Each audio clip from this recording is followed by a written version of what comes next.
بسم اللہ الرحمن الرحیم۔ سامعین کرام، آپ سن رہے ہیں اردو کہانی گاڈ فادر، جس کے مصنف ہیں محمود احمد مودی، اور یہ اس سلسلے کی قسط نمبر 14 ہے۔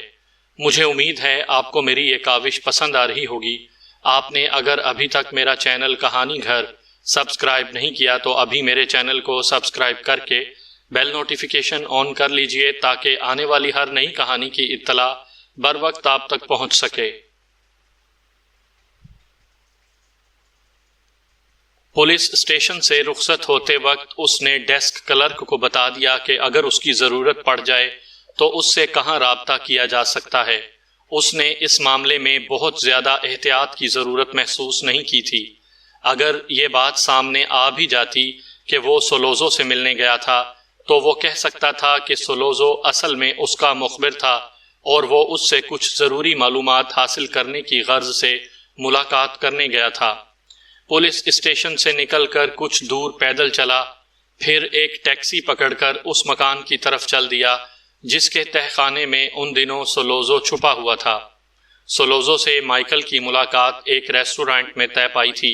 ہیگن کو اس دوران بہت سے انتظامات ہنگامی طور پر کرنے پڑے تھے۔ مائیکل کو بتا دیا گیا تھا کہ جب وہ کام ختم کر کے ریسٹورانٹ سے نکلے گا تو سامنے ہی ایک پرانی سی کار لیے ٹیسو اس کا منتظر ہوگا جو اس کے ڈرائیور کے فرائض انجام دے گا۔ کار پرانی لیکن اس کا انجن نہایت عمدہ ہوگا اور اس پر جعلی نمبر پلیٹ لگی ہوگی۔ مینزا نے اسے وہ گن بھی دکھا دی تھی جو میٹنگ کے دوران کسی طرح اس تک پہنچائی جانی تھی۔ مینزا نے اس گن کا استعمال کرنے کی تھوڑی سی مشق بھی کرا دی تھی تاکہ عین وقت پر کوئی معمولی گڑبڑ بھی نہ ہو۔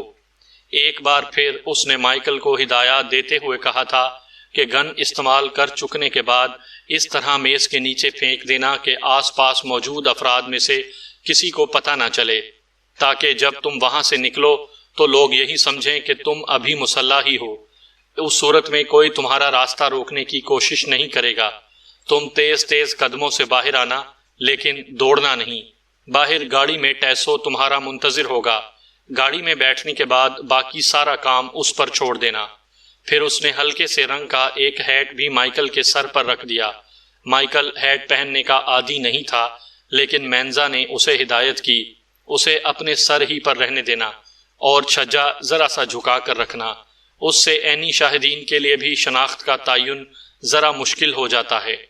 کیا سنی کو اس ریسٹورانٹ کا نام اور محلے وقوع معلوم ہو گیا ہے جس میں سولوزو سے میری ملاقات ہوگی؟ مائیکل نے پوچھا۔ نہیں، مینزا نے جواب دیا۔ سولوزو بہت زیادہ احتیاط کر رہا ہے، لیکن بہرحال یہ اندیشہ نہیں ہے کہ وہ تمہیں غزن پہنچانے کی کوشش کرے گا۔ رابطے کا آدمی تمہاری واپسی تک ہماری تحویل میں ہوگا۔ وہ بھی ٹیٹیگلیا فیملی کا ایک اہم آدمی ہے۔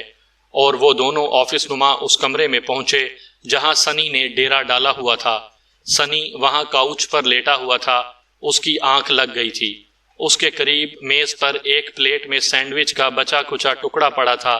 مائیکل نے اس کا کندھا ہلا کر اسے جگایا تو وہ اٹھ بیٹھا۔ سنبھل کر بیٹھنے کے بعد وہ مائیکل سے مخاطب ہوا۔ سولوزو اور کیپٹن کلس تمہیں کہیں راستے میں سے اپنے ساتھ گاڑی میں بٹھائیں گے، لیکن ابھی تک اس ریسٹورانٹ کا نام ہمیں نہیں بتایا گیا ہے جہاں وہ تمہیں لے کر جائیں گے، اور اگر ہمیں کسی طرح بھی اس ریسٹورانٹ کا نام معلوم نہ ہو سکا تو ہم میٹنگ کے دوران گن تمہارے ہاتھوں میں پہنچانے کا بندوبست نہیں کر سکیں گے۔ مائیکل نے پرخیال انداز میں آہستگی سے سر ہلایا اور پانی سے ایک درد کش گولی نگلنے لگا۔ اس کے جبڑے میں اس وقت بھی کافی درد ہو رہا تھا۔ اسی اثناء میں ہیگن کمرے میں آیا اور خاص ٹیلی فون پر اس نے یکے بعد دیگرے کئی لوگوں سے بات کی۔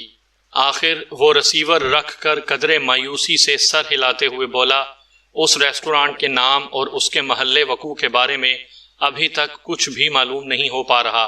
وہ بدبخت سولوزو اسے آخری لمحے تک خفیہ رکھنے کی پوری کوشش کر رہا ہے۔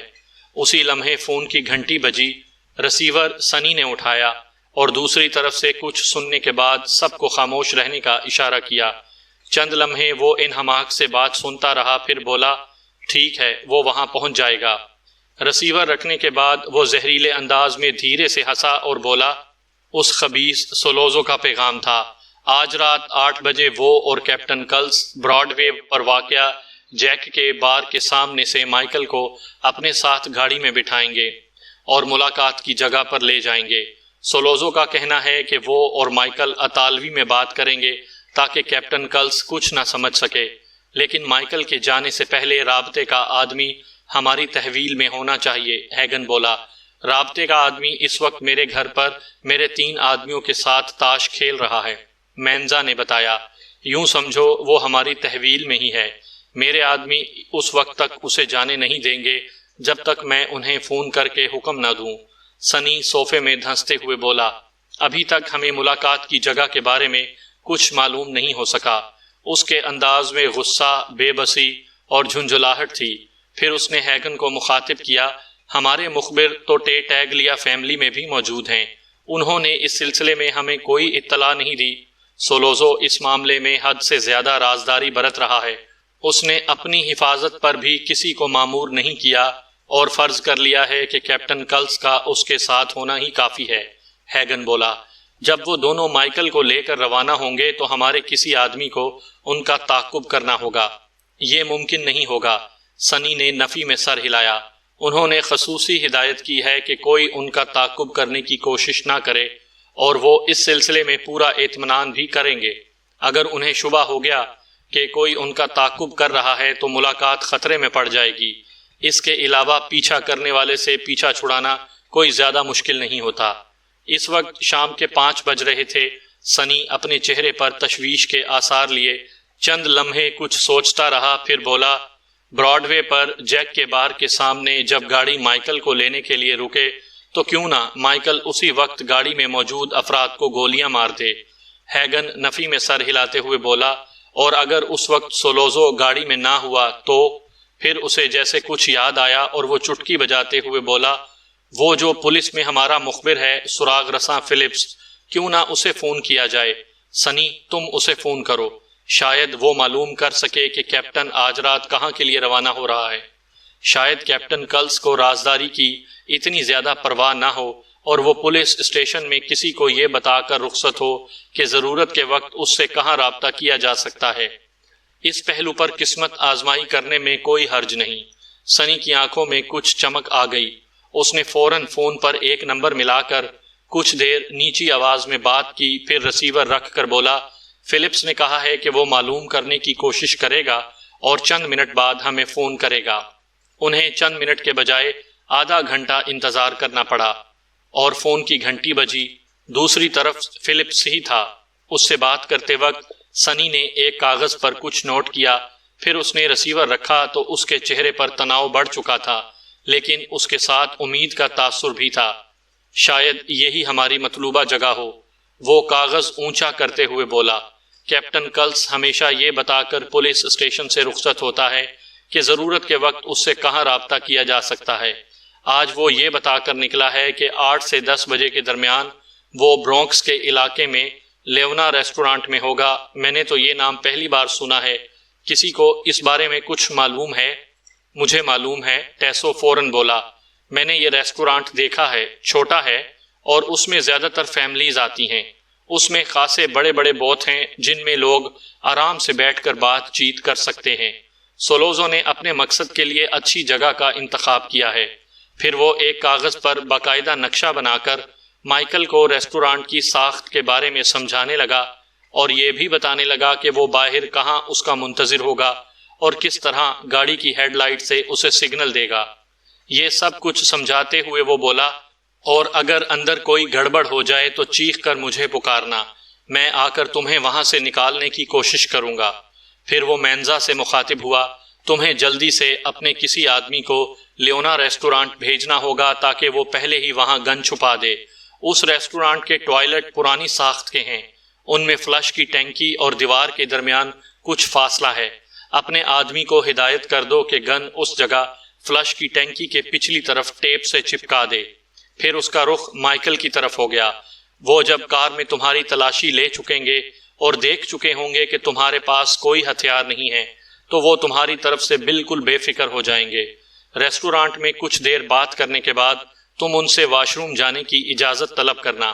وہ یقیناً یہی سمجھیں گے کہ تم نروس ہو، ان حالات میں تمہارا واش روم جانا انہیں چونکانے کا باعث نہیں بنے گا، اور واش روم سے آنے کے بعد وقت ضائع مت کرنا، بلکہ دوبارہ بیٹھنے کی بھی ضرورت نہیں، فوراً اپنا کام کرنا، دونوں کے سر میں 2 گولیاں اتارنا تاکہ بچنے کا کوئی امکان نہ رہے۔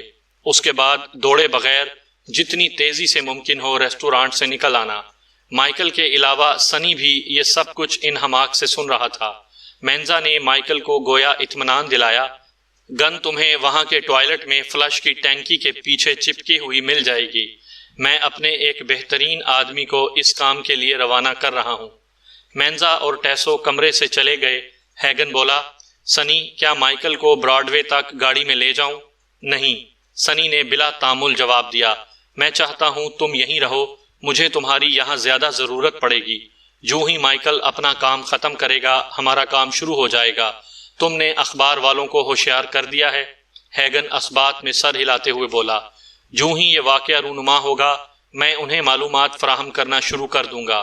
سنی اٹھ کر مائیکل کے سامنے جا کھڑا ہوا اور گرم جوشی سے اس سے مصافحہ کرتے ہوئے بولا، اچھا بچے، تمہارا کام شروع ہو رہا ہے۔ میں مما کو سمجھا دوں گا کہ تم غائب ہونے سے پہلے ان سے کیوں نہیں مل سکے، اور مناسب وقت پر میں تمہاری گرل فرینڈ کو بھی تمہاری خیریت سے آگاہ کر دوں گا۔ اوکے اوکے، مائیکل نے فوجیوں والی مستعدی سے کہا اور ایک لمحے کے توقف سے پوچھا، تمہارے خیال میں کتنے عرصے بعد واپس آ سکوں گا؟ کم از کم 1 سال تو لگ ہی جائے گا، سنی نے جواب دیا۔ اس کا انحصار بہت سی باتوں پر ہے، ہیگن بولا۔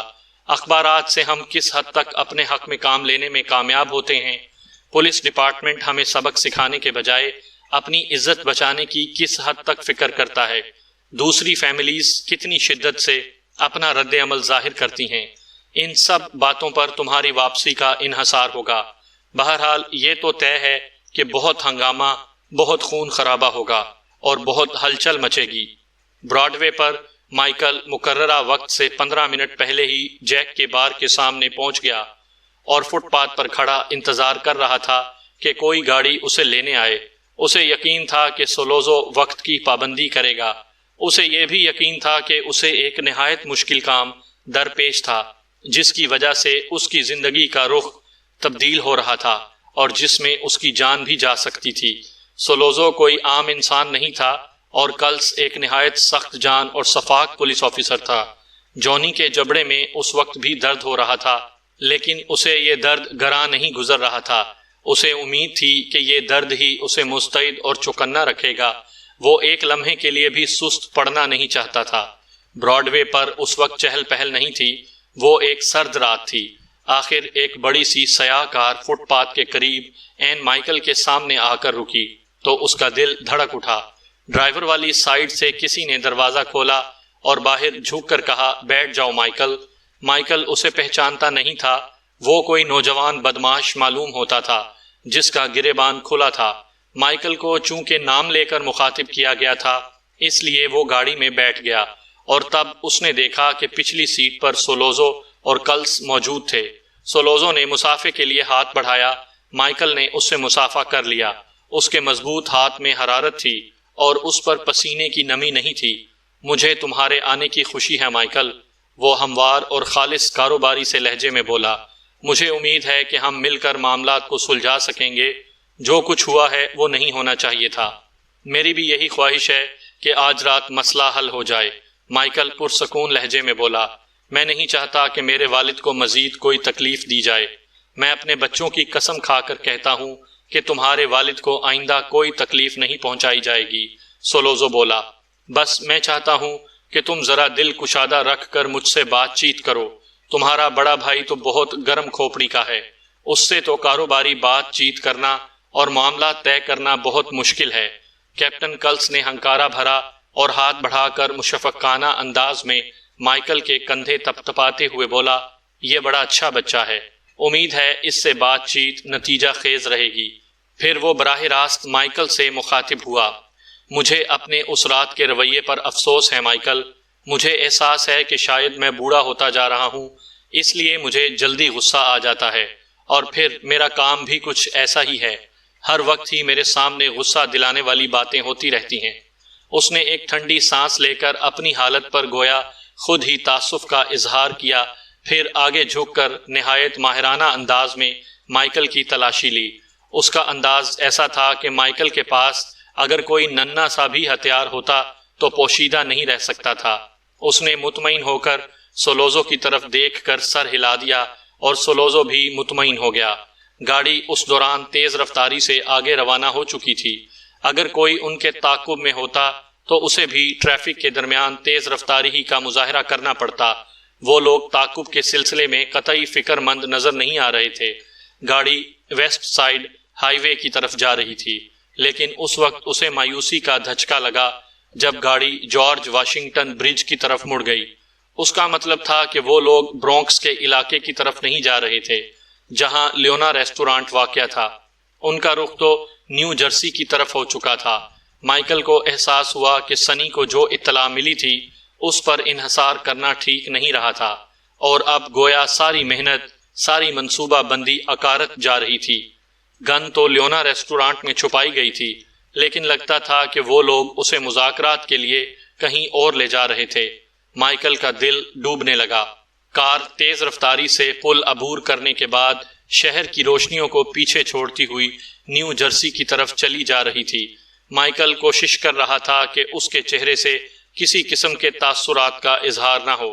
وہ سوچ رہا تھا کہ نہ جانے وہ لوگ اسے مار کر اس کی لاش دلدلی علاقے میں پھینکنے کی نیت سے ادھر جا رہے تھے، یا پھر سولوزو نے آخری لمحے میں ملاقات کی جگہ تبدیل کرنے کا فیصلہ کیا تھا۔ وہ ایک دوراہے پر آن پہنچے جہاں سے وہ سیدھے چلتے رہتے تو نیو جرسی کی طرف ان کا سفر جاری رہتا، لیکن دوسری طرف سے سڑک نیو یارک کی طرف جا رہی تھی۔ اس دوراہے پر پہنچ کر عین آخری لمحے میں ڈرائیور نے قطعی غیر متوقع طور پر اتنی تیزی سے سٹیئرنگ وہیل گھمایا کہ اندازے کی ذرا سی غلطی سے کار اس رکاوٹ سے ٹکرا کر تباہ ہو سکتی تھی جو دونوں سڑکوں کو تقسیم کر رہی تھی۔ کار کی تباہی کے ساتھ کار سواروں کا مرنا بھی یقینی تھا، لیکن لگتا تھا کہ ڈرائیور کو اپنے آپ پر بے پناہ اعتماد تھا۔ کار ہوا میں ذرا سی اچھلی، اس کے ٹائر دوسرے ہی لمحے سڑک پر بری طرح چرچرائے اور پلک جھپکتے میں اس کا رخ نیو یارک کی طرف ہو چکا تھا۔ وہ واپس اسی سمت میں جا رہے تھے جدھر سے آئے تھے۔ سولوزو اور کلس دونوں بیک وقت مڑ کر عقبی شیشے سے دیکھ رہے تھے کہ کیا ان کے پیچھے آنے والی کسی اور گاڑی نے بھی یہی انداز اختیار کیا تھا۔ تب مائیکل کی سمجھ میں آیا کہ وہ لوگ انتہائی حد تک یہ اطمینان کرنا چاہتے تھے کہ ان کا تعاقب نہیں کیا جا رہا، اور اگر کوئی تعاقب کرنے میں کامیاب ہو بھی گیا ہو تو اب وہ نظر میں آ جائے، مگر ایسا نہیں ہوا تھا۔ چنانچہ اب وہ مطمئن ہو چکے تھے اور گاڑی اب برونکس کی طرف جا رہی تھی۔ 10 منٹ بعد گاڑی ایک ریسٹورانٹ کے سامنے جا رکی۔ نشانیاں بتاتی تھیں کہ اس علاقے میں زیادہ آبادی اطالویوں کی تھی۔ سڑک پر آمد و رفت زیادہ نہیں تھی، اور جب وہ اندر ریسٹورانٹ میں پہنچے تو وہ بھی خالی خالی سا نظر آیا۔ وہ لیونا ریسٹورانٹ ہی تھا، گویا انہیں ملنے والی اطلاع درست ہی ثابت ہوئی تھی۔ مائیکل کو یہ دیکھ کر اطمینان ہوا کہ ڈرائیور باہر کار میں ہی رہ گیا تھا، ورنہ اسے تشویش تھی کہ وہ بھی ان لوگوں کے ساتھ اندر نہ آ جائے۔ اس صورت میں اسے اپنے منصوبے پر عمل درآمد میں دشواری پیش آ سکتی تھی۔ ویسے تو سولوزو نے ڈرائیور کو ساتھ لا کر گویا ابتدا میں ہی معاہدے کی خلاف ورزی کر دی تھی۔ سولوزو نے فون پر جو بات کی تھی اس میں تیسرے فرد کا کوئی ذکر نہیں تھا، لیکن مائیکل نے یہ نکتہ اٹھانے سے گریز کیا۔ ریسٹورانٹ میں سولوزو نے کسی کیبن میں بیٹھنے سے انکار کر دیا۔ وہ لوگ کھلی جگہ میں ہال میں ایک گول میز کے گرد بیٹھ گئے۔ ہال میں صرف وہی میز گول تھی، وہاں ان کے علاوہ صرف 2 افراد اور تھے۔ مائیکل کے خیال میں اس بات کا کافی امکان تھا کہ وہ دونوں سولوزو کے آدمی ہوں، لیکن وہ ان کی موجودگی سے تشویش میں مبتلا نہیں ہوا۔ اس کا ارادہ اتنی پھرتی سے اپنے منصوبے پر عمل کرنے کا تھا کہ شاید ان دونوں کو کسی قسم کی دخل اندازی کا موقع ہی نہ ملتا۔ کیا یہاں کا اطالوی کھانا واقعی بہت عمدہ ہوتا ہے؟ کیپٹن کلس نے کچھ ایسی دلچسپی سے پوچھا جیسے وہ سچ مچ یہاں صرف کھانا ہی کھانے اور اس سے پوری طرح لطف اندوز ہونے آیا ہے۔ بہت ہی اچھا، سولوزو نے گویا اسے یقین دلایا۔ ریسٹورانٹ میں صرف ایک ہی ویٹر تھا، اس نے بوتل لا کر میز پر رکھ دی اور 3 ڈرنکس تیار کر دیں۔ کلس نے یہ کہہ کر مائیکل کو حیران کر دیا، میں نہیں پیوں گا۔ میں شاید واحد آئرش ہوں جو شراب نہیں پیتا۔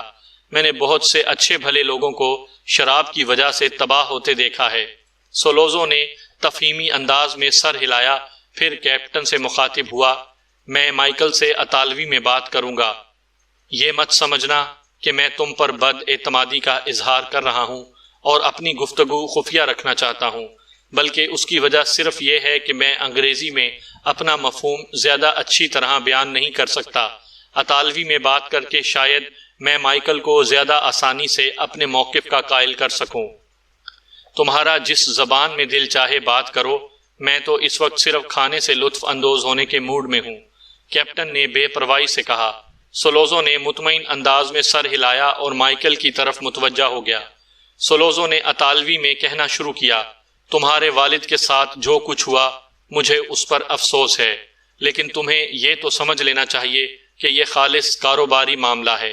تمہارے والد نے مستقبل کے راستے میں رکاوٹ بننے کی کوشش کی تھی۔ میں اس کے پاس جو تجویز لے کر گیا تھا وہ مستقبل کے کاروبار کی تھی، اور اس میں ہم سب کے لیے لاکھوں ڈالرز کا فائدہ تھا۔ مجھے معلوم تھا تمہارے والد کا انکار میرے لیے رکاوٹیں کھڑی کرے گا۔ بظاہر انہوں نے یہی کہا تھا کہ میں جو چاہوں کروں، وہ میرے کاروبار سے کوئی واسطہ رکھنا نہیں چاہتے، لیکن مجھے اندیشہ تھا کہ ان کے یہ کہنے کے باوجود مجھے دشواریاں پیش آئیں گی، اس لیے وہ سب کچھ ہو گیا جو ناگزیر نظر آ رہا تھا۔ اس وقت صورتحال یہ ہے کہ مجھے ٹیٹیگلیا فیملی کی علی الاعلان حمایت اور باقی فیملیز کی خاموش حمایت حاصل ہے، لیکن میں کم از کم اس وقت تک صلح اور امن چاہتا ہوں جب تک تمہارے والد صحت یاب ہو کر خود فیصلے کرنے کے قابل نہیں ہو جاتے، اور مجھے ضمانت چاہیے کہ اس دوران میرے والد کی جان لینے کی مزید کوششیں نہیں کی جائیں گی۔ مائیکل بولا۔ اس نے محسوس کیا کہ سولوزو مزید داؤ آزمانے کے لیے صرف چند دن کی مہلت حاصل کرنے کی کوشش کر رہا تھا۔ تم مجھے کچھ زیادہ ہی عزت دے رہے ہو جو اس قابل سمجھ رہے ہو، ورنہ اس وقت تو در حقیقت میں خود اپنی جان بچانے کے لیے چھپتا پھر رہا ہوں، سولوزو بولا۔ مزید کچھ دیر اسی قسم کی باتیں ہوتی رہیں، پھر مائیکل نے اپنے چہرے پر بے چینی کے تاثرات پیدا کرنے کی کوشش کی اور پہلو بدلتے ہوئے بولا، میں کافی دیر سے واش روم جانے کی ضرورت محسوس کر رہا ہوں، اگر تمہیں کوئی اعتراض نہ ہو تو۔ سولوزو نے شک بھری نظروں سے اس کے چہرے کا جائزہ لیا اور ایک بار پھر اس کی تلاشی لینے کے لیے اس کے جسم کے بعض حصوں پر ہاتھ پھیرنے لگا۔ تب کلس تیکھے لہجے میں بولا، میں اس کی تفصیلی تلاشی لے چکا ہوں اور میں اس کام میں اناڑی نہیں ہوں۔ میں نے ڈیوٹی کے دوران ہزاروں بدماشوں کی تلاشی لی ہے۔ اس کے باوجود سولوزو نے دوسری میز پر بیٹھے ہوئے شخص کو آنکھوں ہی آنکھوں میں اشارہ کر کے غالباً واش روم کے بارے میں پوچھا۔ اس آدمی نے آنکھوں ہی کے اشارے سے جو جواب دیا اس کا مفہوم غالباً یہی تھا کہ وہ واش روم کو چیک کر چکا ہے، وہاں کوئی چھپا ہوا نہیں ہے۔ آخر سولوزو نے گویا بادل نخواستہ مائیکل کو واش روم جانے کی اجازت دیتے ہوئے کہا، زیادہ دیر مت لگانا۔ مائیکل جب واش روم میں پہنچا تو اسے سچ مچ اس سے استفادہ کرنے کی حاجت محسوس ہونے لگی تھی۔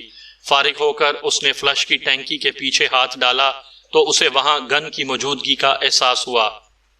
وہ ٹینکی کے پیچھے چپکی ہوئی تھی۔ اس نے گن نکال کر پتلون کی بیلٹ میں اڑیس لی اور اوپر کوٹ کے بٹن لگا لیے۔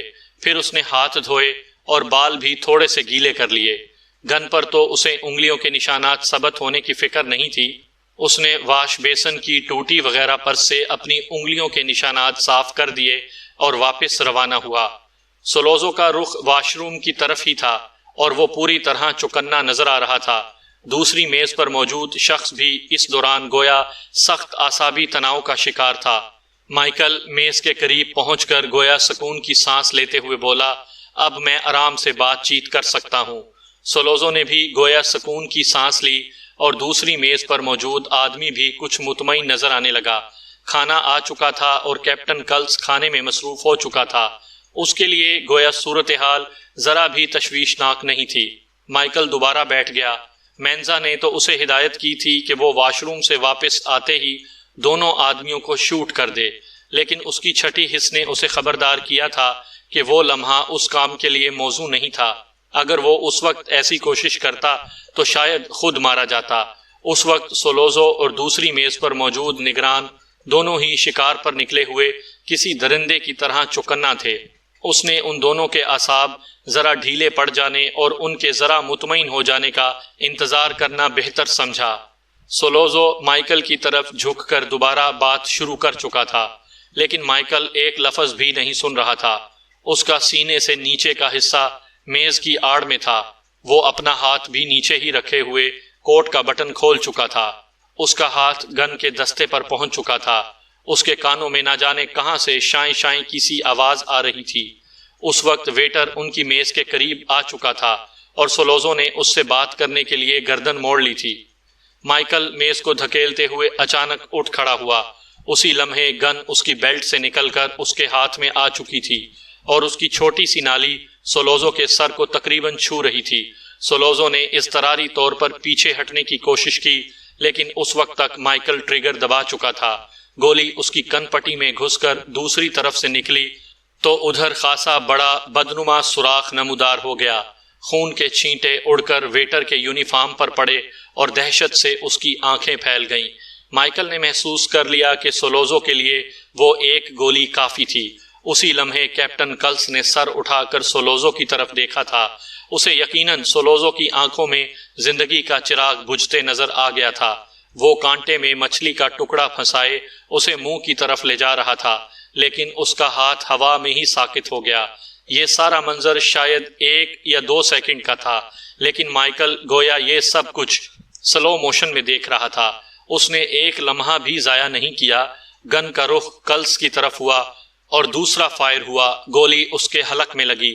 اس کے حلق سے کھانسی کی سی آواز اور پھر خون کا فوارہ برآمد ہوا۔ مائیکل اس فائر سے مطمئن نہیں ہوا۔ اس نے دوسرا فائر کلس کی پیشانی پر عین اس کی آنکھوں کے درمیان کر دیا۔ مائیکل کی آنکھوں کے سامنے اس وقت خون کی چادر سی پھیلی ہوئی تھی۔ وہ تیزی سے اس شخص کی طرف گھوما جو دوسری میز پر بیٹھا تھا۔ وہ اپنی جگہ ساکت تھا اور اس کی آنکھیں پھیلی ہوئی تھیں۔ اسے گویا سکتہ سا ہو گیا تھا، لیکن جو ہی مائیکل نے اس کی طرف دیکھا، اس نے جلدی سے اپنے دونوں ہاتھ میز پر رکھ دیے۔ مائیکل نے اس پر گولی نہیں چلائی اور غیر محسوس انداز میں گن میز کے نیچے ڈال دی۔ ویٹر کے چہرے پر گویا دہشت نقش ہو کر رہ گئی تھی اور وہ گویا خواب کے سے عالم میں دھیرے دھیرے الٹے قدموں کچن کی طرف جا رہا تھا۔ سولوزو کرسی سے نیچے گرا تھا۔ اس کا مردہ جسم میز کے سہارے ٹک گیا تھا، لیکن کلس کی بھاری بھرکم لاش آہستگی سے فرش پر جا گری تھی۔ مائیکل کو یقین تھا کہ اسے گن میز کے نیچے پھینکتے نہ تو ویٹر نے دیکھا تھا اور نہ ہی دوسری میز پر بیٹھے ہوئے آدمی نے۔ وہ لمبے لمبے ڈگ بھرتا دروازے کی طرف چل دیا۔ وہ دروازہ کھول کر باہر آیا تو سامنے اسے سولوزو کی کار کھڑی ہوئی دکھائی دی، لیکن جو نوجوان اسے ڈرائیو کر کے لایا تھا اس کا دور دور تک کہیں نام و نشان نہیں تھا۔ مائیکل تیزی سے دائیں ہاتھ سڑک کے کونے کی طرف بڑھا۔ ایک کار کی ہیڈ لائٹ تیزی سے آن آف ہوئی اور وہ اس کے قریب جا پہنچا۔ اس کا دروازہ فوراً ہی کھل گیا اور وہ ایک پرانی سیڈان تھی جس کا انجن سٹارٹ تھا۔ مائیکل پھرتی سے اس میں بیٹھ گیا اور کار ایک جھٹکے سے آگے روانہ ہو گئی۔ ڈرائیونگ سیٹ پر ٹیسو تھا۔ اس کا چہرہ پتھرایا ہوا سا لگ رہا تھا۔ کام ہو گیا؟ اس نے سپاٹ سے لہجے میں پوچھا۔ ہاں، دونوں کا کام ہو گیا، مائیکل نے جواب دیا۔ پکی بات ہے؟ ٹیسو نے تصدیق چاہی۔ میں نے ان کا بھیجا باہر آتے دیکھا ہے، مائیکل بولا۔ بہت خوب، ٹیسو نے طمانیت سے سر ہلایا۔ کار میں مائیکل کے لیے لباس تبدیل کرنے کا انتظام موجود تھا۔ 20 منٹ بعد وہ ایک مال بردار اطالوی بحری جہاز پر سوار ہو چکا تھا جو سسلی جا رہا تھا۔ 2 گھنٹے بعد جہاز ساحل سے اتنی دور جا چکا تھا کہ نیو یارک کی روشنیاں مائیکل کو چراغوں کی طرح ٹمٹماتی دکھائی دینے لگی تھیں۔ اس احساس سے اس کے رگو پے میں طمانیت کی لہر سی دوڑ رہی تھی کہ اس کے پیچھے نیو یارک میں نہ جانے کیسا ہنگامہ برپا ہو گیا ہوگا، کتنا خون خرابہ ہوگا، مگر وہ وہاں نہیں ہوگا۔ اس کا جعلی پاسپورٹ، جعلی شناختی کاغذات وغیرہ ہیگن نے تیار کروا دیے تھے، جن کی رو سے وہ اس وقت سسلی کا ایک ماہی گیر تھا۔ سسلی میں اسے ایک مافیا چیف کا مہمان بن کر اس کے ہاں طویل قیام کرنا تھا۔